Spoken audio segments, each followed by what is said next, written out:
Every human on Earth has, the exact same basic biological needs, but we disguise the room where we handle them like it's some sort of top secret undercover mission. Yeah, it really is a covert operation depending on where you travel. Right. So today we are doing a deep dive into bathroom etiquette, vocabulary, and history. We're using a stack of language guides, travel blogs, and historical archives to help you navigate this. Okay, let's unpack this. Well, the first thing is just finding the right door, which, actually requires knowing the local code words. Exactly, because if you walk into a bustling UK pub and ask for the bathroom, they're going to look at you like you just asked them to draw a hot bubble bath right next to the bar. Yeah, they really are. In the UK or Australia, the culture is just much more blunt. You just ask for the toilet or the loo. But in the US, it's completely different, right? Right. In the US, bathroom strongly implies a private home. If Yeah. you're out in public, restroom is the polite term. It actually stems from the French salle de repos, literally a room of rest. Oh, wow, a room of rest. Yeah.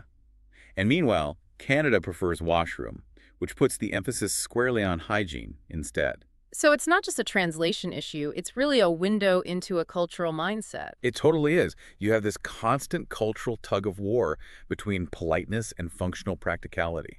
American culture leans heavily on euphemisms, like pretending we are just going to rest, while others just get straight to the point. And beyond spoken words, you have global signage to decipher too. Like looking for a WC, for water closet, or an ambulance sign indicating a stall designed for limited mobility access. Absolutely. Yeah. But once you ask for the WC and find the door, stepping inside can be a massive culture shock for you as a traveler. Oh, for sure. You might walk into a stall in Japan and find a high-tech washlet with seat warmers and sound privacy buttons. Right. Or you could face a very different reality in India where squat toilets are standard.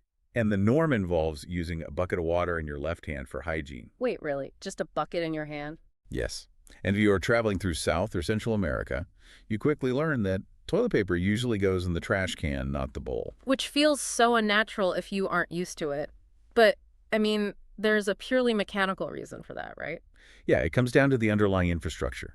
Many of those regions rely on older septic systems, narrower pipe diameters, and just lower overall water pressure. So the plumbing physically cannot break down the paper? Exactly. It would cause massive, expensive backups. It is just a necessary functional adaptation for the area.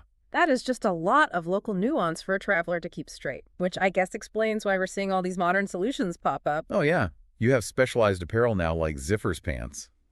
They have a discreet zipper allowing women to use outdoor spaces or squat toilets without fully undressing. That is so smart. And digitally, you've got apps like Toilet Finder and Got2Go NYC, which are crowdsourcing door codes for locked public facilities. Yeah, those apps have really become a modern safety essential. Yeah. It is about maintaining dignity and preparedness when you're navigating an unfamiliar city. But so what does this all mean? I kind of have to push back a little here. Oh, sure, go ahead. Well, by crowdsourcing door codes on an app, aren't we sort of violating the privacy of these small cafes that reserve restrooms for paying customers? Like, does it take away from the adventure of travel? Well, it is a massive clash between public need and private burden.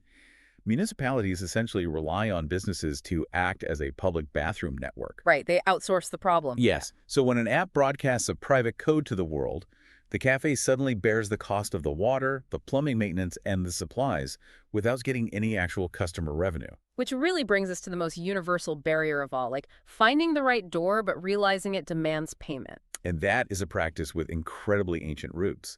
Emperor Vespasian started paid toilets back in 74 AD in Rome. 74 AD, that is wild. Yeah, and he wasn't just charging for the convenience, he was monetizing the waste. Wait, what do you mean he was monetizing the waste? Well, urine is rich in ammonia, so Vespasian taxed the collection of it from public urinals and sold it to tanners and launderers. Oh my gosh, to treat leather and bleach toga fabrics? Exactly. It was a highly lucrative state business. Fast forward to the 1851 Crystal Palace exhibition in London, and visitors paid 1 penny to use the facilities. Ah, so that gave us the phrase, spend a penny. Yes, which was further popularized when John Neville Maskelyne invented the coin lock for doors in 1892. But if you look around the U.S. today, you rarely see coin locks anywhere. Right, and that is because of a massive ban in the 1970s. It was led by feminist groups like Septia. Lawmakers like March Fong Yu successfully argued that pay toilets were fundamentally discriminatory. Because women and girls had to pay a dime for a stall, while men could simply use urinals for free. Exactly. It was a wildly successful civil rights campaign that practically wiped out pay toilets in cities across America. But that makes me wonder something. Did the eradication of pay toilets inadvertently cause today's massive shortage of public facilities? That is such an important question about urban planning. Because without that pocket change, did we literally just lose the budget to keep the lights on and the pipes clean? History really shows us that without a dedicated revenue stream to fund the constant maintenance and security, many cities just decided it was easier to close the doors for good. So the push for equality inadvertently helped dismantle the infrastructure. That is fascinating. It really is. Well, hopefully you're now equipped to navigate the globe cleanly and politely. Yeah, from deciphering WC signs to, understanding the mechanics of local plumbing. But before we go, think about this. With free public facilities vanishing and access increasingly hidden behind cafe access codes or smartphone apps, what happens to those in our society who do not have digital access when nature calls? So that is a really tough situation. It is. That top secret undercover mission to find a restroom might just become impossible for the people who need it most. So that is something to ponder the next time you're out and about.